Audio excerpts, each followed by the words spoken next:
오늘 예배를 사모하여서 오신 여러분들을 진심으로 축복합니다. 우리 양옆으로 이렇게 인사해 볼까요? 예배에 오신 여러분을 진심으로 환영합니다. 날씨가 많이 덥습니다. 또 다음 주는 태풍이 온다는데 태풍이 오기 전이다 보니까 날씨가 많이 뜨겁고 더운 것 같습니다. 그렇지만 이곳에서 시원한 환경 속에서 하나님의 말씀을 받아서 돌아가실 때 하나님의 말씀으로 충만케 되어서 마음이 시원케 되기를 원합니다. 선지자로서 예레미야가 사역하기 전에 남유다의 히스기야라는 왕이 등극을 합니다. 그는 하나님 보시기에 열심히 나라를 개혁하였습니다. 그가 아수르라는 당시 대제국의 침략을 받았을 때도 또 그가 죽을 병에 걸려서 자신이 이제 나라를 개혁하지 못하고 죽을 위기에 봉착하였어도 그는 하나님께 기도하였고 하나님께 도움을 구하였습니다. 이에 하나님께서는 선지자 이사야를 통해서 그의 목숨을 살리게 해주셨고 더군다나 해시계를 10도나 뒤로 물리면서까지 그를 살려주셨습니다. 하지만 너무 신난 나머지 자신의 그 교만한 마음을 이기지 못하여서 히스기야는 자신이 살게 된 이유가 하나님의 은혜임을 자랑하지 않고 당시 문병 왔던 그러니까 바벨론이란 나라의 무로닥 발라단 왕에게 자신이 있는 모든 것들을 보여주게 됩니다. 이스라엘이 남유다가 이만큼 거대하고 강대국이라는 것을 자랑하게 된 것이죠. 이사야 39장 6절에는 이와 같은 히스기야의 행동을 통해서 하나님께서 이사야의 입을 통해 이렇게 말씀하셨습니다. 보라, 날이 이르니니 내 집에 있는 모든 소유와 내 조상들이 오늘까지 쌓아둔 것이 모두 바벨론으로 옮길 바가 되고 남을 것이 없으리라. 여호와의 말이니라. 하나님께서 이사야를 통해 말씀하신 바와 같이 남유다는 계속된 패망의 길을 걷게 됩니다. 히스기야 사후에 그의 아들인 므낫세는 그의 아버지가 이뤄놓은 많은 신앙의 업적들을 한순간 엎어버립니다. 자녀를 불 가운데로 지나가게 하지 말라는 율법도 어기고 여호와의 성전에 하나님이 있어야 되는데 온갖 우상들을 갖다 놓기 시작합니다. 이에 하나님께서 당시 이스라엘에 있는 모든 선지자들의 입을 통해서 이렇게 말씀하셨습니다. 그릇을 씻어 엎음같이 예루살렘을 씻어버릴지리라. 예루살렘의 멸망을 남유다의 모든 선지자들의 입을 통해 말씀하신 이후에 므낫세의 아들 아몬 왕은 하나님의 말씀대로 자신의 아버지와 똑같이 우상을 섬기고 하나님을 멀리하였습니다. 그 이후에 요시야라는 왕이 종교개혁을 통해서 잠시나마 이 유다가 회복이 되었습니다. 그렇지만 그 이후 여호아스부터 시작해서 애굽과 바벨론으로 왕들이 포로로 끌려가기 시작합니다.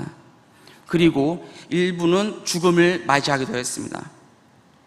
그리고 지금 시드기야 왕 열째에 바벨론의 느부갓네살 왕이 많은 군사를 이끌고 예루살렘 성벽을 둘러싸고 있는 상황 가운데 예레미야는 궁중 시위대 뜰에서 묶인 채 하나님께 받은 말씀을 전하고 있는 상황입니다. 오늘 하나님께서 우리에게 허락하신 이 예레미야 말씀을 통해서 하나님께서 무엇을 말씀하시고자 하는지 알아보기를 원합니다. 첫 번째로 하나님께서는 말씀에 순종하는 자세를 원하시고 우리는 늘 그것을 지켜야 합니다.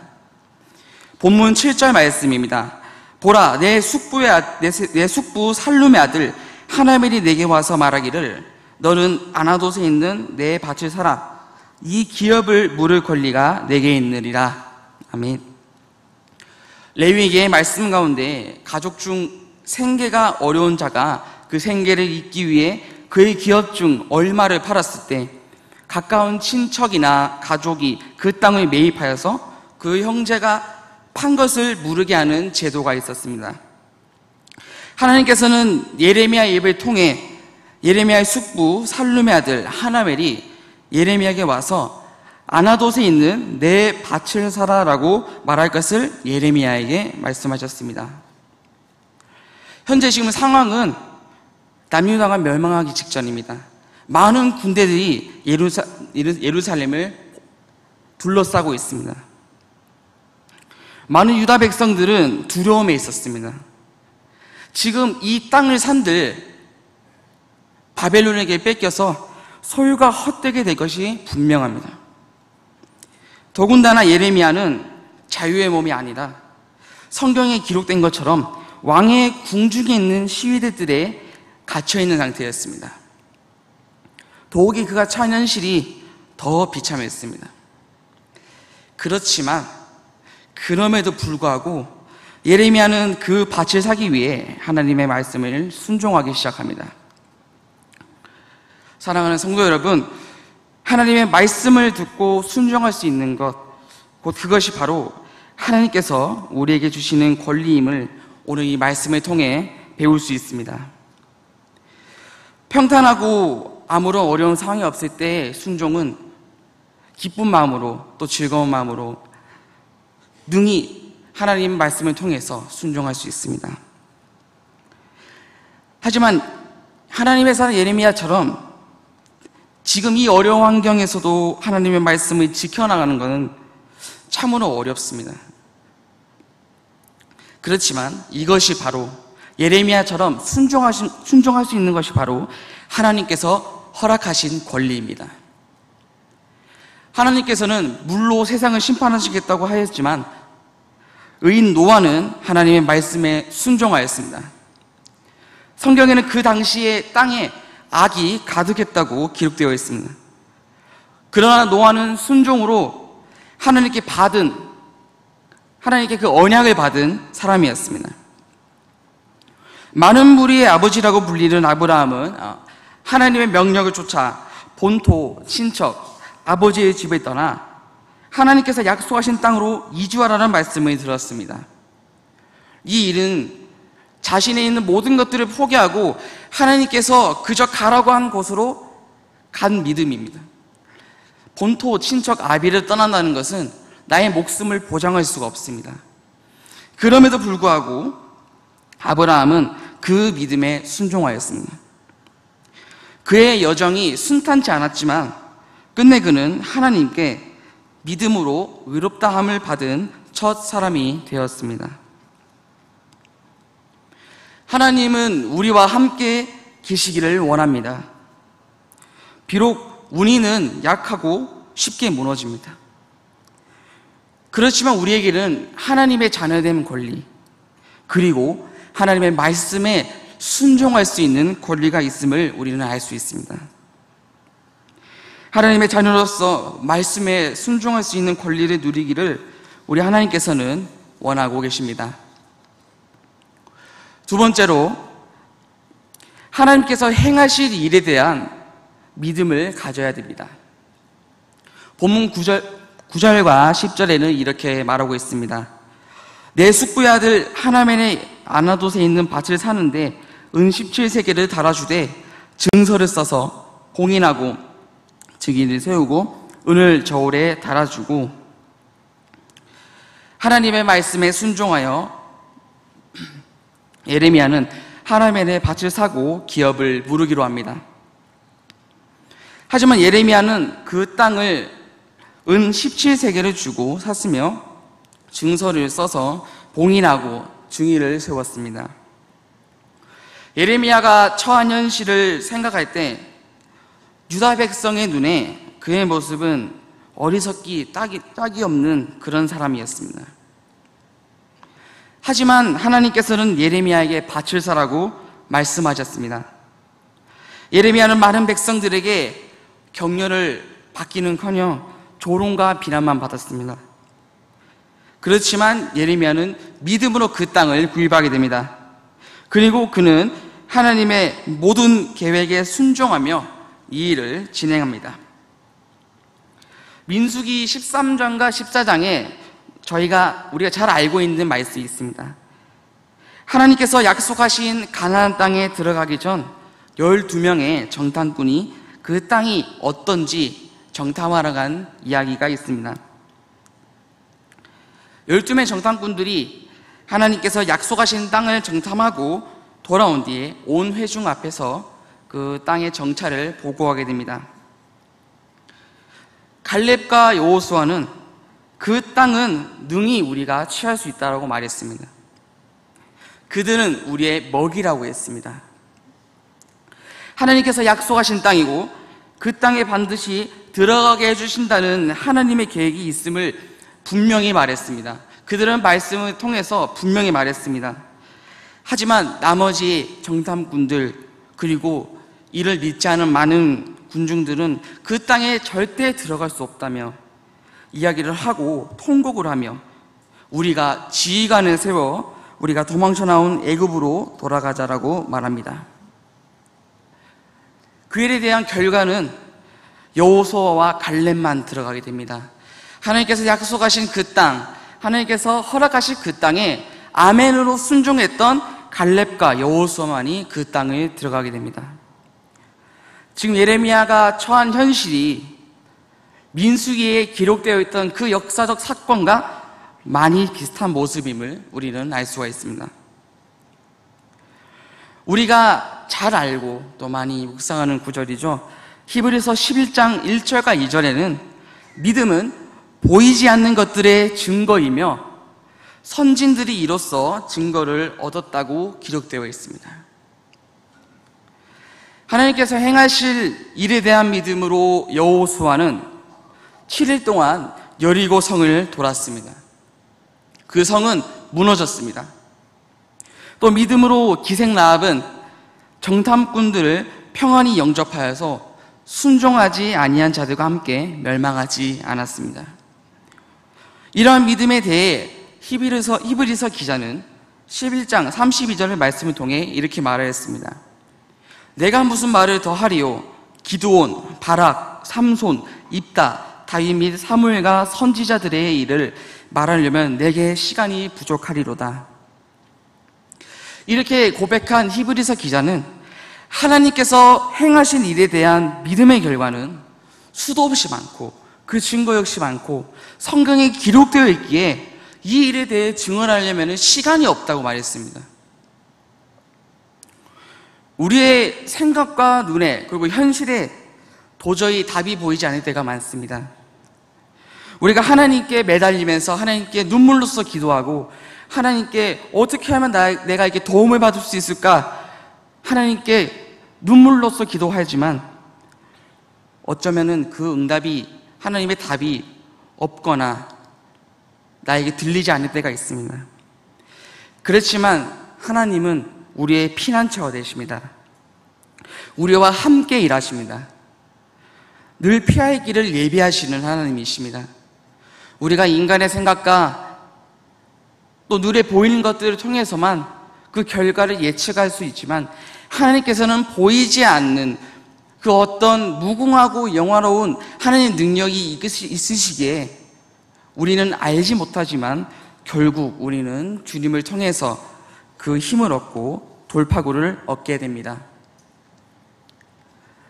마지막으로 믿음으로 하나님께서 일하심을 기대하고 기다리는 것이 우리에게 필요합니다. 13절부터 14절의 말씀입니다. 그들의 앞에서 바룩에게 명하여 이르되 만군의 여호와 이스라엘의 하나님이 이같이 말씀하시기를 너는 이 증서 곧 임봉하고 임봉치 않은 매매 증서를 취하여 토기에 담아 많은 날 동안 보존케 하라. 이해가 되지 않는 이 이상한 매매 계약이 예레미야는 끝나게 되었습니다. 예레미야 선지자는 자신이 왜 이 토지 매매 계약을 하게 되었는지, 하나님께서 왜 나를 통해 이 토지 매매를 하라고 하셨는지에 대해 말하고 있습니다. 하나님께서 허락하신 이 땅은 하나님께서 이미 허락하시고 약속한 땅이었기 때문입니다. 그리고 이 땅은 다시 돌아올 땅, 곧 70년이 지나면 하나님께서 허락하신 날이 찰 때 포로로 잡혀간 백성들을 하나님께서 자유를 얻게 해주신다는 그 약속을 이루는 터임을 그들에게 보여주고 있는 것입니다. 하나님께서는요, 선지자 예레미야의 그 상징적인 행동을 통해서 이스라엘 백성들을 구원하려고 하셨습니다. 하나님께서는 예레미야의 입을 통해 수없이 계속해서 지속적으로 70년이 지나면 너희는 이곳에 반드시 돌아오리라. 70년이 지나면 돌아올 터이니 너희는 바벨론으로 잡혀가라.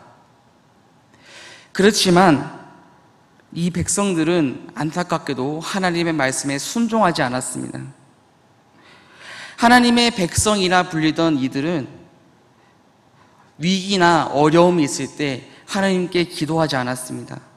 성경의 역사가 보여주듯 이들은 다른 이방 우상을 찾거나 하나님께 기도하지 아니하고 자신들의 생각과 자신들의 방법만으로만 일을 해결하려고 했습니다. 하지만 결국에는 이들은 하나님께 벌을 받고 하나님께 이러한 불순종에 대한 대가를 경험하고 나서 눈물로써 회개하게 됩니다.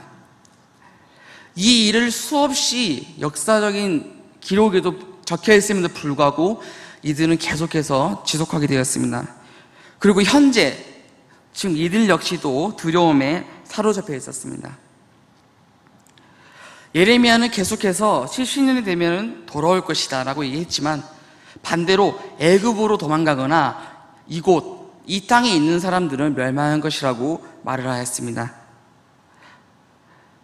예레미야가 하나님의 말씀을 선포할 때 이런 말씀을 하였습니다. 내가 유다의 왕 시드기야와 그 고관들과 예루살렘의 남은 자로서 이 땅에 남아있는 자와 애굽 땅에 사는 자들을 나빠서 먹을 수 없는 이 나쁜 무화과 같이 버리되 세상 모든 나라 가운데 흩어져서 그들에게 환난을 당할 것이다. 무화과라는 것은 하나님의 백성, 유대인들을 뜻하는 것입니다. 이 무화과가 썩어서 먹지 못하거나 이 무화과가 나쁜 무화과면은 먹지를 못합니다. 그 무화과가 썩거나 나쁜 무화과면은 먹고 나서 배에 탈이 나거나 죽을 수도 있기 때문입니다.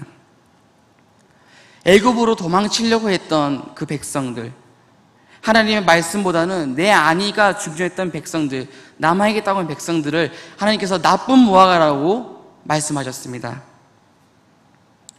예레미야의 계속된 이런 이야기에도 불구하고 여전히 이 백성들은 의심이 들고 또 하나님에 대한 말씀에 불만이 많았습니다.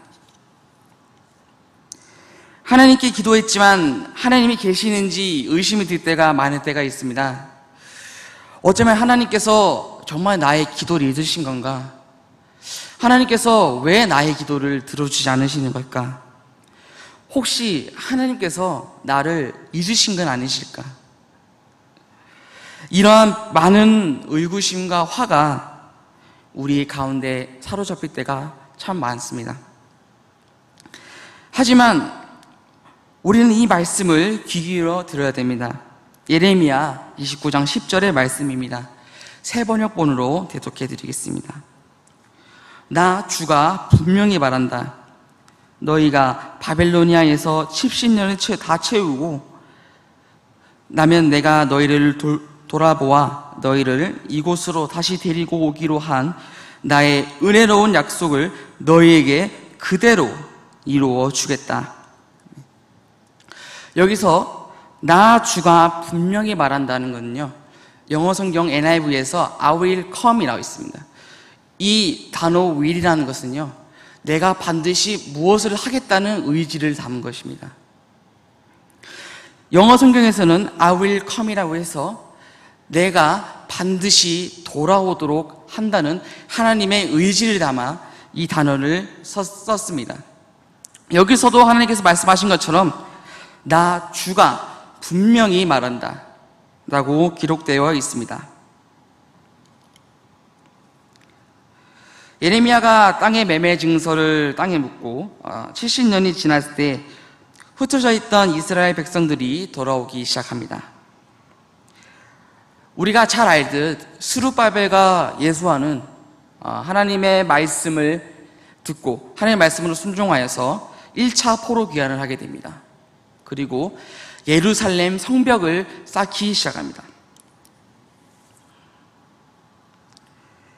학사 에스라는 하나님의 말씀을 가르치던 자였습니다.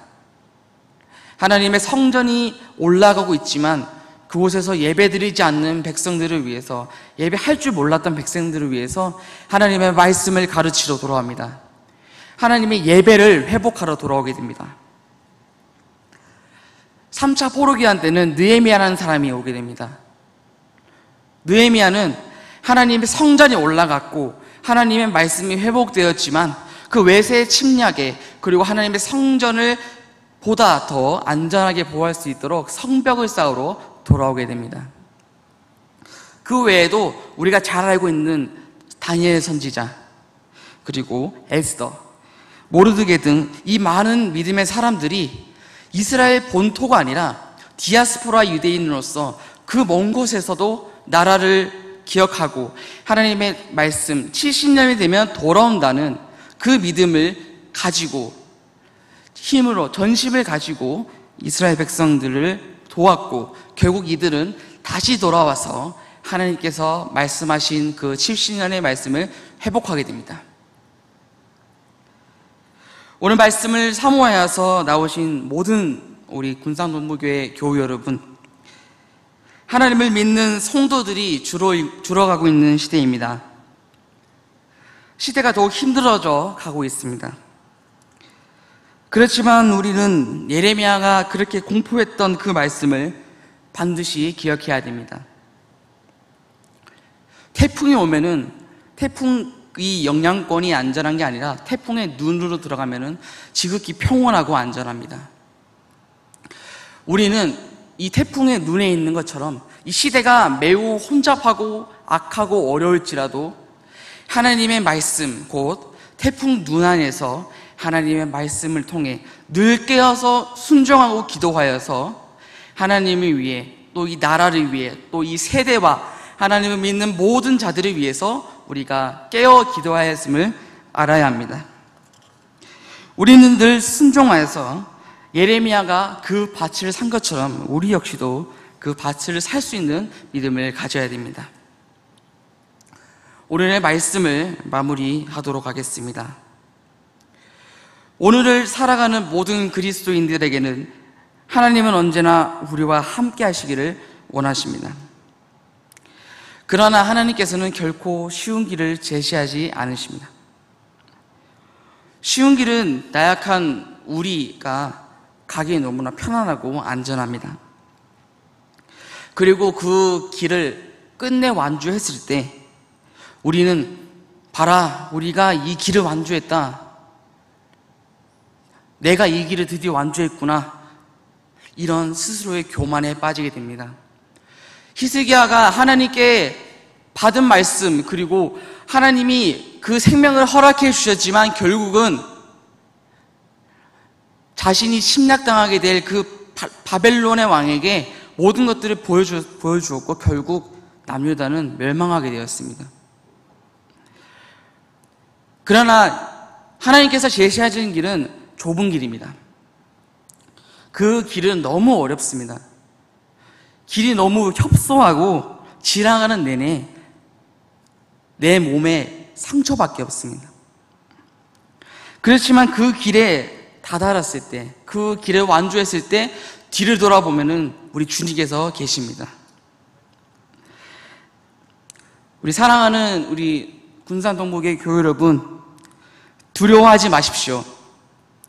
주님께서는 우리와 함께 계십니다. 주님께서는 우리의 하나님이 되십니다.